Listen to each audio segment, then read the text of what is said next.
बिस्मिल्लाहिर्रहमानिर्रहीम। प्यारे दोस्तों, आज मैं आपके साथ शेयर करूंगी एक ऐसी कहानी जिसे सुनकर आपकी आंखों से आंसू बहने लगेंगे कि ऐसे दो बच्चे जिनके पास रहने को न छत थी न ओढ़ने को कंबल, उनके जीवन में अगर कुछ था तो वो सिर्फ था अपमान और भूख। लेकिन इन बच्चों ने शहर के सबसे अमीर आदमी की मदद की, और कैसे, ये जानकर आपकी आंखों से आंसू निकल आएंगे। शहर की सर्द सुबह थी और कहर इतनी थी कि अभी सुबह नहीं हुई थी। एक पुरानी बोरी के नीचे दबे दो शरीर थरथरा उठे। ये थे अरीन और गुड़िया। अरीन की उम्र महज 10 साल होगी, लेकिन कंधों पर जिम्मेदारी किसी बुजुर्ग से कम नहीं। उम्र मुश्किल से 7 साल रही होगी, जिसकी आंखों में बचपन की चमक अब भूख की गहराई में खोदी जा रही थी। उसके पास न घर था न कोई अपना, बस एक फटी हुई कमीज थी जिसके छेद से ठंडी हवा उसके सीने को छलनी कर देती थी। माँ बाप कोई नहीं था, न जाने कहाँ चले गए, कब चले गए, किस हाल में थे, ये सवाल अब उनकी यादों में भी धुंधले पड़ चुके थे। अरीन ने गुड़िया का हाथ कस के पकड़ा और बोला, गुड़िया आज हिम्मत मत हारना, कल रात भी हम एक वक्त की रोटी का जुगाड़ आज हमें करना ही होगा। वो जाकर शहर के सबसे बड़े होटल रॉयल पैलेस के बाहर खड़े हो गए। वहां से निकलने वाली खुशबू उनके पेट की आग को और भड़का रही थी। तभी एक आलीशान कार रुकी और एक अमीर आदमी अपने बच्चों के साथ उतरा, जिन्होंने कीमती जैकेट और जूते पहने थे। गुड़िया धीरे से आगे बढ़ी, उसके हाथ कांप रहे थे। बोली, बाबूजी 2 दिन से भूखी हूँ, अल्लाह के नाम पे 5 रुपए दे दो। इस आदमी ने गुड़िया से कहा कि दफ़ा हो यहाँ से, सुबह सुबह मूड ख़राब कर दिए, तुम जैसे भिखारी बच्चों ने शहर गंदा कर रखा है। इतना कह के उसने गुड़िया को ज़ोर से पीछे धकेला। गुड़िया का पैर फिसल और वो सीधे सड़क के किनारे भरे गंदे नाले के पानी में जा गिरी। उसके हाथ छिल गए और कीचड़ उसके चेहरे पर लग गया। वो रोने लगी। अरीन भागा भागा आया, इसे उठाया। उसके पास लोग मदद करने की बजाय रुक कर तमाशा देखने लगे। कुछ लोग तो मोबाइल से वीडियो बना रहे थे और कुछ छोकरे खड़े थे और फिर कहने लगे, यहाँ भीड़ मत लगाओ, आगे बढ़ जाओ वरना पुलिस बुला लूँगा।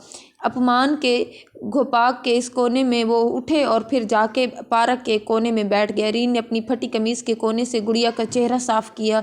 अरीन की आंखों में आंसू थे, पर वो रो नहीं सकता था। उसने सोचा कि हम इंसान नहीं हैं क्या? हमें भूख नहीं लगती? क्यों लोग हमें देखकर अपना रास्ता बदल लेते हैं, जैसे हमें छूने से उन्हें कोई बीमारी लग जाएगी। इस शहर की दूसरी तरफ कांत नाम का एक बहुत बड़ा बिजनेसमैन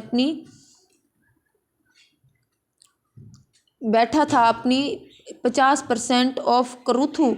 लेकिन आज किस्मत को कुछ और ही मंजूर था कि रास्ते में भारी ट्रैफिक के कारण वो पैदल ही शॉर्टकट लेने के लिए एक तंग गली से गुजरने लगा।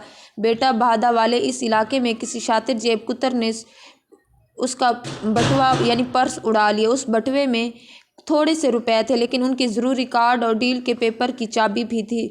जब उस सूरकांत को एहसास हुआ कि उसका पर्स चोरी हो गया, घबरा कर लोगों से मदद मांगने लगे। एक आदमी के पास गए और बोले, साहब मेरा सब कुछ लूट गया, मेरा पर्स चोरी हो गया, इसमें मेरी फैक्ट्री की चाबियाँ और ज़रूरी कागजात थे, मुझे बस एक फ़ोन करने दीजिए, मैं आपके एहसान कभी नहीं भूलूंगा। उसने उस आदमी को ऊपर से नीचे देखा। उसके कपड़े पसीने और धूल से ख़राब हो चुके थे। उस आदमी ने सोचा, कोई ढंग का बंदा तो है नहीं, शायद इसने नया तरीका भीख मांगने का निकाला है कि जाओ दफ़ा हो जाओ यहाँ से, मुझे देर हो रही है। वो बेचारा सूरकांत हैरान था, जो कल तक दूसरों की मदद करते थे, आज वही सड़क पर लाचार थे। कोई इन पर विश्वास नहीं कर रहा था। हार मानकर वो चौराहे के पास एक बेंच पर वहीं आकर बैठ गए, जहाँ अरीन अपनी बहन के साथ टूटा कटोरा लेकर सड़क के किनारे बैठा था।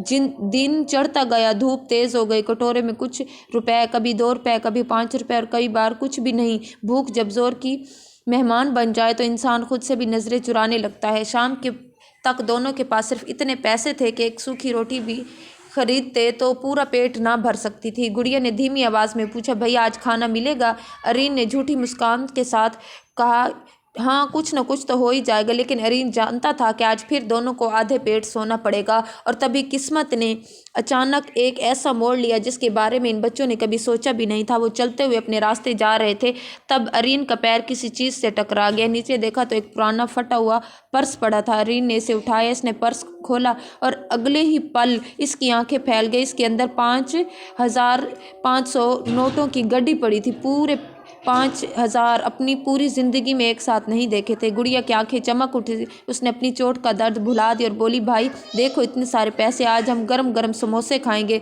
मैं दूध भी पीऊँगी और भाई तुम्हारे लिए कंबल भी आ जाएगा। अब हमें भूखा नहीं सोना पड़ेगा। अरीन के हाथ कांप रहे थे। एक तरफ उसकी बहन की भूख और उसकी जलन थी, दूसरी तरफ वो पैसे जो उन्हें ऐसे मिले कि जब समाज ने उन्हें सिर्फ धक्के दिए और उन पैसों से अब वो अपनी दुनिया बदल सकेंगे। लेकिन जैसे ही दोनों आगे बढ़े, उन्हें सड़क के किनारे एक आदमी बेचैनी से इधर उधर देखता दिखाई दिया। उसके कपड़े अच्छे थे, चेहरा थका हुआ, आंखों में डर साफ दिख रहा था। वो आदमी हर किसी से पूछ रहा था, भाई साहब थोड़ी मदद कर दीजिए, कुछ पैसों की ज़रूरत है। लेकिन कोई नहीं रुक रहा था। कुछ लोग इसे धक्का देकर आगे बढ़ गए, कुछ ने ऐसे देखा जैसे वो कोई भिखारी हो। आखिरकार वो आदमी थक हारा वो आया और आकर उसी जगह बैठ गया जहाँ वो बच्चे बैठे थे। लेकिन उसकी हालत अब ऐसी थी जैसे इन गरीब बच्चों से भी बदतर लग रही थी। वो अपना सर पकड़कर फूट फूट कर रोने लगा। उसे लग रहा था आज इसकी बरसों की मेहनत मिट्टी में मिल जाएगी। इसे गरीबी का एहसास पहली बार हो रहा था। गरीबी ऐसी जो पैसों से नहीं, इंसानियत की थी। और फिर अरीन और गुड़िया दूर से ये सब देख रहे थे। उनके हाथ में 5,000 रुपये थे जिससे उनकी ज़िंदगी के कई दिन संवर सकते थे। अरीन इसकी छोटी बहन गुड़िया का कांपता हुआ हाथ पकड़ा। इसके कानों में गुड़िया की आवाज़ गूंज रही थी, भाई आज हम पेट भर खाना खाएंगे। अरीन ने इस आदमी सूरकांत की तरफ देखा जो शख्स कपड़ों से राजा लग रहा था, लेकिन इस वक्त किसकी बेबसी किसी भिखारी से ज़्यादा गहरी थी। वो अपनी महंगी घड़ी को बार बार देख रहा था, सड़क पर गुजरने वाली हर कार को उम्मीद से देखता, लेकिन कोई नहीं रुकता। अरीन गुड़िया का कुर्ता खींचा और फंस जाने वाली दुकान पर पहुंचने चाहती थी। गुड़िया के वहाँ से खुशबू आ रही, मुझे बहुत तेज़ भूख लगी है। अरीन ने पर्स की तरफ देखा और फिर इस रोते हुए आदमी को इसने देखा कि इस आदमी के हाथ कांप रहे थे। वो फड़फड़ा रहा था, सब बर्बाद हो जाएगा अगर मैं वक्त पर नहीं पहुँचा तो हज़ारों मजदूरों का घर उजड़ जाएगा, कोई तो मदद करो। अरीन का दिल पिस गया। इसे याद आया कि जब इसे धक्का दिया गया था तो इसे ऐसा लगा था। इसे गुड़िया की आंखों में आंखें डालकर कहा कि अगर हम ये पैसे रख लेंगे तो हमारा पेट तो भर जाएगा, लेकिन शायद इस अंकल का सब कुछ छीन जाएगा। देखिए कितने परेशान है। गुड़िया छोटी थी पर गरीबी ने इसे वक्त से पहले समझदार बना दिया था। इसने लंबी सांस ली और अपना गला खुश्क को साफ करते बोली, भाई तुम ठीक कह रहे हो, हम तो रोज़ भूखे रहते हैं, आज भी रह लेंगे, पर ये अंकल तो रो रहे हैं, शायद उन्हें हमसे ज़्यादा ज़रूरत है। अरीन ने अपना सांस झटका और सूरकांत की तरफ अपने कदम बढ़ा दिए। जैसे ही सूरकांत ने उन्हें देखा, चिढ़कर बोले, देखो बच्चों, मेरे पास तुम्हें देने के लिए कुछ नहीं है, मैं खुद अपना सब कुछ खो चुका हूँ, कृपा करो मुझे अकेला छोड़ दो। गरीबी ने इन बच्चों से सब कुछ छीना था सिवाय इंसानियत के। अरीन खड़ा हुआ था, उसने जेब से वो पर्स निकाला और कहा, अंकल आज हमें ये पैसे मिले थे, हम खाना खाने जा रहे थे। सूरकांत ने ऐसे हैरानी से अरीन की तरफ देखा। अरीन की आवाज़ हल्की कांप रही थी। इसने कहा, आप ये ले लो, हम भूखे रह लेंगे। अरीन ने वो पर्स उस आदमी के सामने रख दिया। एक पल के लिए वो आदमी कुछ समझ न पाया और बोला, बेटा ये तुम क्या कह रहे हो? गुड़िया मुस्कुराई, बोली, अंकल आप परेशान मत हो, हम ठीक हैं। जिस बच्चे ने कभी पेट भर खाना नहीं खाया वो आज किसी और की भूख मिटा रहा था। सूरकांत के हाथ कांपने लगे। उस आदमी की आंखों से आंसू बिना इजाज़त बहने लगे। उसने अरीन की तरफ हाथ पकड़े और बोला, बेटा मुझे नहीं पता मैं कौन सा अच्छा काम कर रहा हूँ। सूरकांत ने पर्स खोला। 5,000 रुपये देखकर वो सुन रह गए। इतने पैसे और तुम? वो बोल नहीं पा रहा था। सूरकांत ने पैसे वापस अरियान की तरफ बढ़ा। नहीं बेटा, मैं ये नहीं ले सकता। अरियान ने सर हिलाए, बोला, अंकल अगर आप नहीं लोगे तो हमें बुरा लगेगा। गुड़िया ने मासूमियत से कहा, अंकल आप परेशान लग रहे हैं तो हमें नींद नहीं आएगी। ये सुनकर सूरकांत फूट फूट कर रो पड़ा। उसने दोनों बच्चों को सीने से लगाया। शहर के सबसे गरीब आदमी में हो जाता। उसने सोचा भी नहीं था कि जिस शहर के बड़े बड़े लोगों ने इसे धुतकार दिया वहाँ इन दो फटेहाल बच्चों ने इसकी मदद की। इसने पूछा, तुमने खाना खाया है? सुबह से कुछ खाया है? तो दोनों ने गुड़िया ने मासूमियत से कहा, नहीं कल का रात से कुछ नहीं खाया, हम इन पैसों से खाना खाने जा रहे थे। आपको रोता देखा तो लगा कि आप हमसे ज़्यादा दुखी हैं। सूरकांत के सीने पर जैसे किसी ने पत्थर रख दिया। वो कहने लगा, वो कितना छोटा इंसान है और ये बच्चे कितने मान है। इस समय वो जल्दी में था, इसकी मीटिंग का वक्त हो चुका था, लेकिन वो बच्चों को अकेला नहीं छोड़ना चाहता था। इसलिए इस सूरकांत ने अपनी जेब से एक पेन निकाला, एक कागज़ के टुकड़े पर कुछ लिख कर अरीन को दिया। इसने कहा, बेटा मुझे अभी एक बहुत ज़रूरी काम से जाना है, लेकिन तुम दोनों यहीं रुकना, मैं वापस आऊँगा, वादा करो तुम यहाँ से कहीं नहीं जाओगे। अरीन ने वादा तो कर दिया लेकिन वो ये भी जानता था कि ये एक अमीर आदमी का झूठा वादा था। सूरकांत तो पैसे लेकर एक ऑटो पकड़ी और फिर अपने DHA की तरफ अपनी मीटिंग की तरफ निकल गया, लेकिन पीछे छोड़ गया दो मासूम जिंदगियां जो उम्मीद और भूख के पीछे झूल रही थी। अरीन के हाथ में वो छोटा सा कागज़ का टुकड़ा था जिस पर कुछ लिखा था, जिससे वो पढ़ नहीं सकता था क्योंकि वक्त ने कभी से स्कूल जाने का मौका नहीं दिया।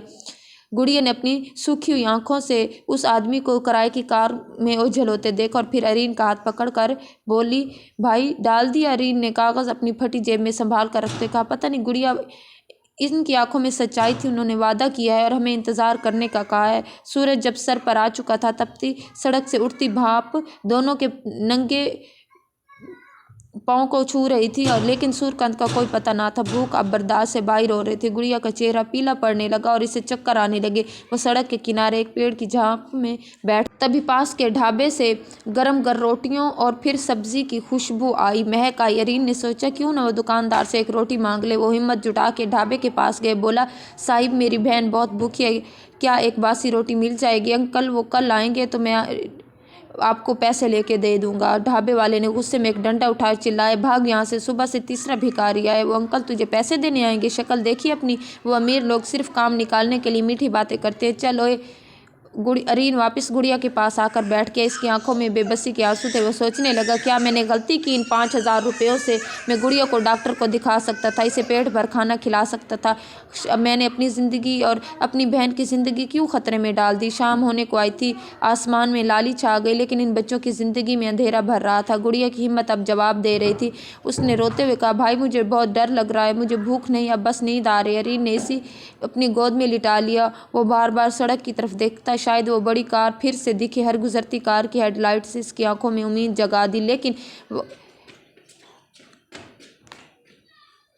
पास ही एक कार रुकी और एक पुलिस की एक कार रुकी। एक हवलदार उतरा और अरीन के पास अब बोला, ए बच्चे यहाँ क्या कर रहा है और ये जेब में क्या छुपा रखे? निकाल बाहर। हवलदार ने ढिठाई से जब सख्ती से पूछा, अरीन घबरा गया। उसने कांपते हाथों से वो कागज़ का टुकड़ा निकाला। हवलदार ने इसे छीन लिया और टार्च की रोशनी में पढ़ रहा था। जैसे इसने कागज़ पढ़ा, इसके चेहरे के हवास बदल गए। हवलदार ने हैरानी से पूछा, ये कागज़ तुझे किसने दिया? अरीन डर के मारे कुछ बोल नहीं सका। लेकिन कैस ऐसा कागज़ पर क्या लिखा था जिसने पुलिस वाले के तेवर बदल दिए? क्या सूर्यकांत ने बच्चों को फंसाने के लिए कोई चाल चली थी या उनकी किस्मत खुलने का इशारा था? हवलदार ने कागज़ को एक बार फिर ध्यान से पढ़ा। इस पर लिखा था, ये बच्चे मेरे फरिश्ते हैं, इन्हें सामान के साथ मेरे दफ्तर पहुंचाया जाए। नीचे नंबर और जगह का नाम लिखा था। हवलदार जो कुछ देर पहले चिल्ला रहा था अब अपनी टोपी ठीक करते हुए बोला, बेटा तुम लोग यहाँ हो, चलो मेरे साथ गाड़ी में बैठो। अरीन और गुड़िया डरे हुए थे, लेकिन हवलदार ने उन्हें बहुत प्यार से गाड़ी में बिठाया। कुछ ही देर में वो गाड़ी शहर की सबसे बड़ी इमारत सूर्यकांत ग्रुप ऑफ इंडस्ट्रीज़ के सामने रुकी। जैसे ही फटे कपड़ों में वो मासूम दो बच्चे दफ्तर के अंदर दाखिल हुए, वहाँ मौजूद सूट बूट पहने बड़े बड़े अधिकारी उन्हें हैरानी से देखने लगे। कल तक जिन्हें लोग धक्का मार कर गिरा देते थे, आज उनके लिए दफ्तर का पे दरवाज़ा खोलकर उन्हें अंदर ला रहा था। इन बच्चों की आंखों में नमी थी। उन्होंने बिना अपनी महंगी शेरवानी की परवाह किए आगे बढ़े। सूर्यकांत ने उन्हें देखा, फ़ौरन महंगी शेरवानी की परवाह किए बगैर आगे बढ़ा। उन दोनों बच्चों को गले लगा लिया। बोला, मुझे माफ़ कर देना बच्चों, मेरी मीटिंग में ऐसा जुट गया था मैं कि मुझे आने में देर होगी। मुझे लगा तुम लोग चले गए होगे। सूर्यकांत ने तुरंत अपने स्टाफ से कहा कि इनके लिए सबसे महंगा खाना मंगवाया जाए। और फिर अरीन और गुड़िया ने पहली बार मेज़ पर बैठकर इतना सारा खाना देखा। लेकिन अरीन ने पहला निवाला अंकल को दिया कि आप सच में वही हैं जो कल तक वहाँ बैठे रो रहे थे? सूर्यकांत मुस्कुराए, बोले, हाँ बेटा, कल मैं अपनी दौलत की वजह से नहीं, अपनी इंसानियत की तलाश में रो रहा था। तुमने मुझे सिखाया कि अमीर वो नहीं जिसके पास पैसा है, बल्कि अमीर वो है जिसका दिल नरम है। सूर्यकांत ने पूरी जिम्मेदारी और साबों के साथ उनको मान दिया कि आज से इन बच्चों का कोई मजाक नहीं उड़ाएगा। अरीन और गुड़िया आज से मेरी जिम्मेदारी है, ये शहर के सबसे अमीर घर में रहेंगे। हाँ, जिस दुकानदार ने उन्हें धक्का दिया था, इसे मैं सबक सिखा दूंगा। गुड़िया की आंखों में अब आंसू नहीं बल्कि चमक थी। इसने सूर्यकांत का हाथ पकड़ लिया और कहा, अंकल आप हमें कभी भूख से रोना तो नहीं पड़ेगा। सूर्यकांत की आंखें फटी की फटी रह गई। सूर्यकांत ने इस छोटी सी हथेली को पकड़ा और फिर किसी को आवाज़ लगाई कि जल्दी से एक अच्छा सा सोफ़ा ले आओ। तो वो सोफ़ा लेकर उसकी एक आ गई लड़की। समरकांत ने उन्हें आराम से बिठाया और फिर उन्हें एहसास दिलाया कि ईमानदारी सब कुछ है। ऐसी ईमानदारी है जो बड़े बड़े अमीर नहीं कर पाते। सच्चाई तो ये है कि फटे कपड़ों वाले बच्चे अक्सर उन बच्चों में फरिश्ता छुपा होता है। अगर आप किसी की मदद करें तो ज़रूर करें, क्योंकि क्या पता खुदा आपको किसी की शक्ल में आजमा रहा हो। दोस्तों, आपको ये कहानी कैसी लगी हमें कमेंट में ज़रूर बताना। और आप इस वीडियो को दुनिया के किस कोने से, किस मुल्क से, किस जगह से देख रहे हैं।